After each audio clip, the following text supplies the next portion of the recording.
Are there grifters in assisted living Oh, facilities?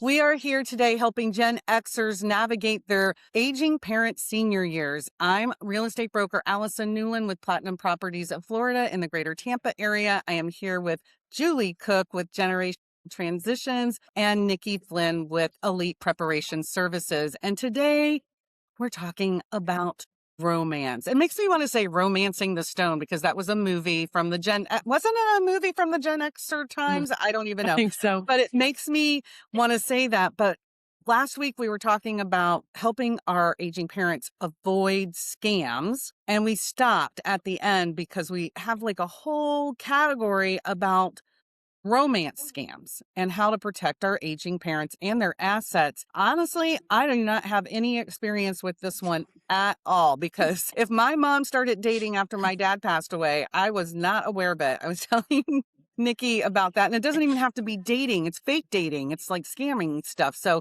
whoever wants to jump in first and get going, because Nikki, you had some things to say. I know that. Yeah. So we were just talking earlier about like just the whole point of, when you are living on your own, you're widowed and you're looking for somebody, you're lonely. So you're on social media or you've met somebody in the community and, you're traveling, you're living life with them. It's kind of like, oh, it's a new start. It's those butterfly feelings. And then all of a sudden they're like, hey, let's get married. And then the downfall comes to where one of their health starts declining.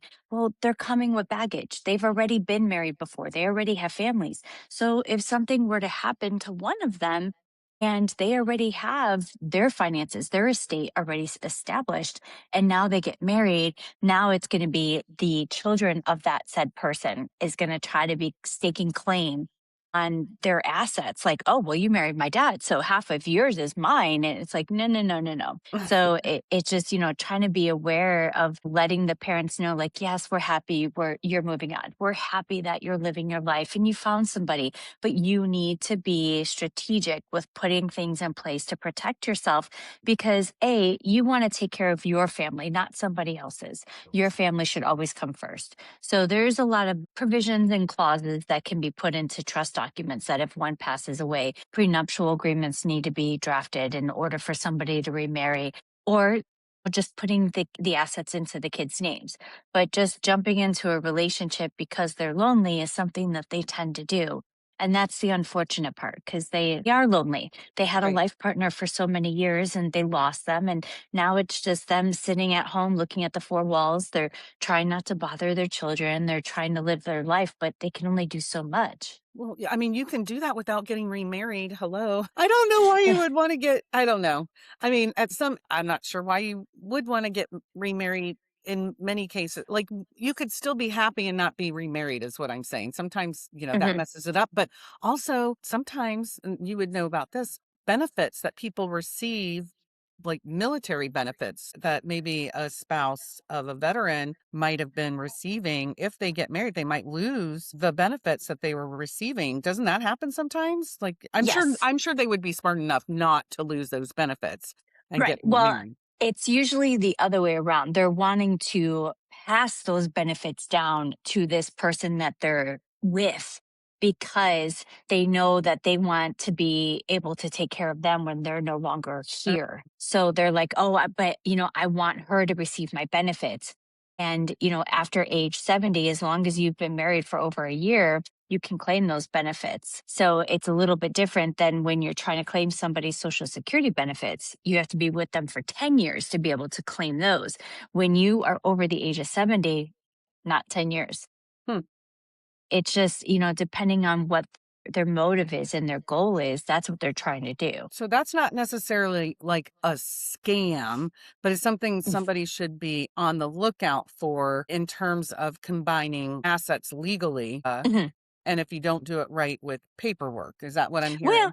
I mean, there could be some scams out there where they intentionally are trying to Right. marry somebody because they know what kind of assets they have. Well, yeah. So the one you were talking about right there was just, we're in love, we want to be together, and that was Yes. nice. But we need to have mom or dad be smart about it Mhm. and make sure that their wishes, which may be to pass their assets down to their own family members is properly documented so it doesn't get mixed up in all of the stuff with the new spouse. But Right. then, I mean, we're talking about, I mean, are there grifters in assisted living Well, facilities? yeah, you have to worry about sometimes the home health nurses or the hospice nurses, unfortunately, where they will try to gain power of attorney over somebody and be able to bleed their estates dry, get into their bank accounts. And Julianne, I know you know this.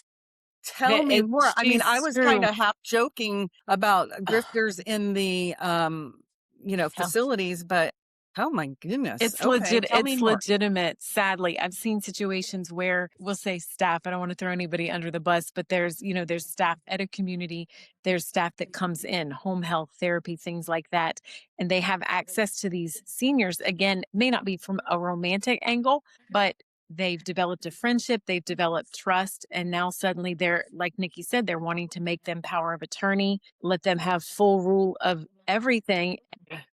Seriously, I have seen situations where folks come in, and I don't want to put everybody in the same category. 99.9% of the people in a senior living community, staff, people who come in, therapy, home health, are amazing and have the best intentions. However, there's bad apples in every category. And so I have seen people who come in, earn, and maybe not even from a romantic angle, but they'll earn the trust of a senior. And the next thing you know, they have become power of attorney over their assets, over what happens with them. The other thing to consider when we're talking about assisted living communities is a lot of times people go because they want community, which is a Right. beautiful thing. You have someone recently widowed, they're lonely, they're isolated, but now all of a sudden there's this handsome young gentleman, not young, handsome gentleman that I play bingo with. He wants to take me to dinner. Now he's wanting me to stay the night with him. That's fine. You're grown. But then he's wanting me to move into his apartment. He's wanting to know more about my assets. Now we're getting into sticky waters where it's not a friendship, it's not even a romantic relationship, it's involving finances. And so Mm, that's the thing where I think the family has to be involved. If, your parent, they're grown, they want to have a relationship, fine. But first of all, how is that going to impact their finances? And how, as Nikki said, how's that going to impact the benefits that they could be receiving from a spouse that has passed? And that's important to know because, as you mentioned, Allison, there are other options. You don't have to get married. You do need to protect those benefits. you do need to, I mean, I guess, people think like, oh, a little old lady, a little old man, they're so cute, whatever. But a predator can be a predator, a wolf in sheep's clothing, right? Once one of those, like a criminal, you don't know, like they could still be, I mean, what's in the inside, is still in there. So the love bombing still happens. We see things today in our current social media stuff about narcissists and love bombing and people getting roped in into things. So it still happens in the senior facilities too. And then also speaking of social media, so mom or dad is there lonely, they're learning how to use mostly Facebook. I don't think I mean, sometimes people use other things, but Facebook is a common thing for people to use. They get that friend request from somebody that is not friends with anybody else that they know, and they strike up a conversation online with someone because they're lonely. How sad. I mean, and it's sad, and it evolves into something more where somebody's asking for money, but they're like, well, they're my friend, they've been and it's a long con, by the way. Yes. It's a Yes. long con, and Quick. that's It is. that's the thing. It's not like, "Hey, be my friend." I do know a little something about this, but it happened to somebody actually a little younger than me, and it wasn't even a romantic thing. Was friended them on Facebook. "Oh, whoops, sorry, I didn't mean to do that," or called them or texted them or something. But anyways, they became friends 6 months or so, and then the person says to them, "God, I just made a ton of money on this crypto site," right? I'm just gonna say, and they show them like, look, here's documentation of what I did. So they're not saying, give me the money. They're saying, here's the site that I used where I put in, uh, $1,000 and I made $10,000. And then the person does that, clicks on the stuff, creates a username and password, and then the criminals go in and scammed her for like $30,000 before they figured out, Wow. she thought it was a friend sharing her, you know, money-making thing, but it didn't seem like a scam because she wasn't asking for it directly. She's like, "Here's the site I used," and whatever, and this was not a dumb person, you know? So those kinds of things can and do happen through, an accidental text, a message on Facebook that now it's suddenly they start to be friends. Well, no, I don't know you. I'm not your friend. I don't know. What do you guys know about that kind of stuff too? I Anything? get those. Oh, you do? Mhm. Yeah. Yeah, I think it's important on social media to limit your personal information. So many Mhm. people are like, "Oh, it's all my friends and I'm telling them my whole life story." It's just not wise because people who are criminal, have a criminal mind, are using all that personal information you're throwing out there to build their case and to be able, whether it's a Mm. romantic scam or they're just coming after your money or whatever. And we're just handing it to them like, "Hey, here's my whole life story." True. True. Mhm. Like when you answer those questionnaires or something, those fun things like how many things, where'd you go to high school? What was the name of your mascot? What was your name of your first pet? Was it a cat or a dog? And the name. Those are common answers to password like security questions too. But like, "Oh, you went to high school in Illinois? So did I." And they try and strike up some sort of commonality because they're trying to get, and so it might not happen at a senior facility, but I'm really worried about that. Where you said that the healthcare workers can And have, it's rare. Let me but emphasize that. I mean, I'm gonna get hate mail. It's no, no, you're super, not. No, you're super not. Oh, okay. Well, but a lot of it's times super the person rare, that Well, comes into I but it's good to you be can aware you of. can I'll throw the shade. You could direct it towards me. I have seen it firsthand with a home hospice nurse calling me, trying to get me to write a power of attorney for a client that A was put on hospice when she had no business being on hospice. I had a full-blown conversation with her. She was deemed incapacitated, which there was no reason for her to be incapacitated. They were intentionally not getting her out of bed, not doing her physical therapy to gain her strength so she could get back on her own feet by herself and not need home health anymore. And a family friend stepped in and called me and told me what was going on.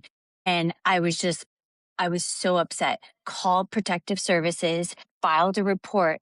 They claimed no findings, which is baloney. Like they changed the password of her bank account, got into her bank, moved into her house, moved no. all of her stuff into her garage. Like Oh it my turned God. into a nightmare. And it was because, oh, they're so sweet. They're helping me. Like, I want to take care of them. And they come from a good heart. They want to see the good in everybody, but these people intentionally do this to take from them, and they think that nobody is out looking out for them. And that's the sad part. Family and friends live in different states. They're all by their lonesome. And that's the part that's really scary is when that happens, that's when they get preyed upon because they know nobody is there looking out for them. So that person had family, but they were just unaware of what was going on. And so Hmm. that falls under elder abuse, right? Yep.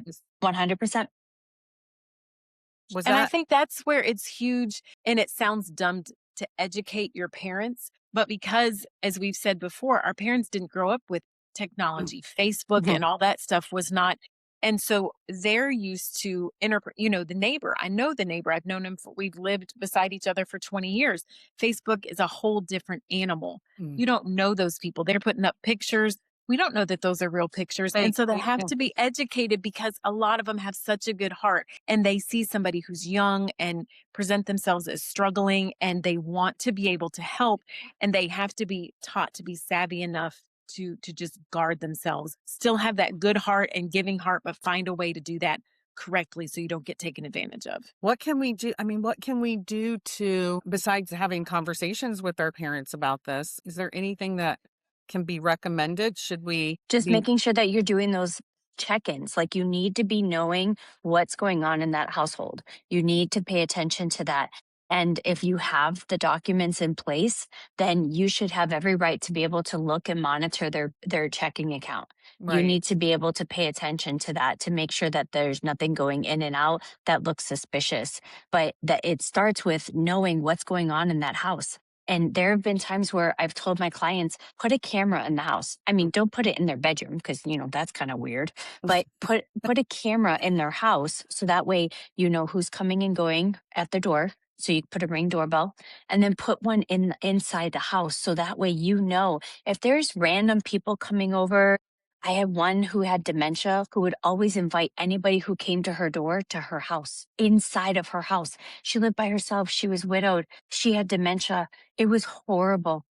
And she's like, oh yeah, the cable guy's coming over. And she invites him in, doesn't have anybody there with her. You don't know who you're inviting in. So Yeah. that would have been great for her to be in a memory care type of facility or even just a regular assisted living facility. Or can a person with dementia be in an independent living facility? No, no, well, depending on the degree Depending. of. Yeah. But Depending. she was But in living on those, her own, but So this is putting where, herself in danger.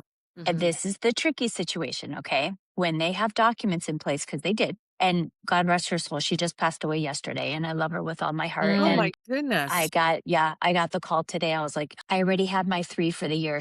No, that wasn't supposed to happen, but she refused to go to the doctors. So nobody was monitoring her decline. Her daughter lived in Georgia. She lived in Nevada. She was declining and nobody was there to catch her. And when I left, I was stopping by and I was starting to see the digression and I was starting to see what was happening. I called her daughter and was like, I'm sorry, but of all times, you have to get there. You have to. And this is what's happening. They were able to get the cameras up and installed and they saw what was happening. But when they don't want to go to the doctors, when they think that they're fine and they start getting combative, that's when there's problems. And if the documents that are put into place say that your children can't act unless you're incapacitated, who's going to say that you're incapacitated when you're refusing to go to the doctors? Right. So the kids can't step in, but you have the proper documents in place and you're mentally declining and you're driving around town and you're lost and police are having to be called because people are reporting you missing because you have wandered somewhere. You Mm. went to church on Tuesday thinking it was Sunday, got lost going down the street. Like there's so many things. So that's the scary part. But I mean, there's only so much you can do when things are not fully linked together and put into place. So if they're not going to the doctors, nobody's catching that decline. They are living on their own. And until the family kind of has to kidnap them, essentially, take them out of their home and put them into a facility or try to coax them into coming to stay with them to get them to be seen by a doctor Mm-hmm. to start that pathway to reach out to somebody like Julie to say, we need to find memory care. This is what we need to do. But it was a long process and it's unfortunate. But yes, that's exactly what happens. Yeah, this is the ride that we are going on, Gen Xers helping our aging parents transition, navigate their senior years, and we don't know what to expect. So we're trying to give different examples of things that can and could happen and help you protect your parents through the process. Julie, do you have anything else to add? I do. So, Nikki mentioned cameras, and those are allowed in assisted living communities. A lot of times they'll put up a notice that there is a camera in place. I think that's a great benefit, especially if the kids are out of state. Again, you Uh-huh. don't have to put it in the bedroom, put a camera at the door, put a camera in the living room, just so you can see who is coming in and out. You can even listen in if you want to on conversations, just to keep an eye on mom and dad to see what's happening. And then also, when we were talking about someone with dementia, I worked with a situation with someone who is in that situation, very combative, and the wife had to get guardianship. And then we had to tell the husband we were going out to lunch. The truth is, he was moving into memory care. He was having lunch Uh, there. And it was just the only way to get him there because he was adamant that he would not go. And the staff was aware, very kind, very loving. They did it with as pure class, but sometimes those situations arrive. And the good thing about this conversation is if someone is watching and you're dealing with that, know that it's normal. You're not alone. Other people have had to face this. You feel like you're the villain because you've got to get help for your parents who refuse to get help. You're not the villain. You're doing what is best for them when they can't make that decision for themselves. And that's so important to know that you're doing what is is right, and you have to stand by that to keep them safe. Yeah, I think there's a lot of unknowns as we try to help our aging parents navigate their senior years. This is new territory for us. There's not really a playbook for it because, you know, our parents didn't live as long. And so we didn't see all these same things happening. And our parents are living longer. And now the train has left the station and it's coming right at us at a very high speed. And each one of us has our own things that we're navigating. And we're just here trying to offer some practical advice to different situations. And we appreciate you watching. Look for information in the description below and do not forget to subscribe. It's good.